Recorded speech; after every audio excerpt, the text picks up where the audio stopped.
অনেক তো খেলেন মাছের মাথা দিয়ে মুড়ো ঘন্ট। চলুন তো দেখি আজ বানিয়ে ফেলি কাতলা মাছের মাথা কষা। বাসায় মাছের মাথা থাকলে আমি তো বেশ দুশ্চিন্তায় পড়ে যাই, কিন্তু এই রেসিপি তৈরি করে নিলে সবাই চুপচাপ এক প্লেট ভাত সাবার করে দেবে, এটা শিওর। চলুন তো দেখি মাছের মাথায় সুন্দর করে লবণ হলুদ মাখিয়ে ফেলি।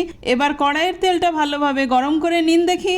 তারপর লবণ হলুদ মাখানো মাছগুলো একে একে কড়াইয়ে দিয়ে নিন। মাছের মাথার এক এক পাশ এক এক মিনিট করে ভেজে তুলে নিন। সেই মাছ ভাজা তেলেই আবার জিরে রাঁধুনি ফোড়ন দিয়ে নিন। দিয়ে 30 সেকেন্ড অপেক্ষা করে পেঁয়াজ দিয়ে নিন। পেঁয়াজগুলো বেরেস্তার মতো ব্রাউন করে ভেজে নিয়ে জিরে আদা পেঁয়াজ রসুন পেস্টটা দিয়ে নিন। এবার লবণ হলুদ শুকনো লঙ্কা গুঁড়ো টমেটো দিয়ে মশলা থেকে তেল ছাড়া পর্যন্ত অপেক্ষা করবেন। তারপর পরিমাণ মতো জল দিয়ে নিন, আর জলটা ফুটে এলে মাছের মাথা দিয়ে সিদ্ধ হওয়া পর্যন্ত অপেক্ষা করুন। তারপর একটি সার্ভিং বোলে নামিয়ে নিন। নিজে খেয়ে ও খাইয়ে জানাতে ভুলবেন না কেমন হলো কাতলা মাছের মাথা কষানো। Thanks a lot for watching my video till the end. Spread love.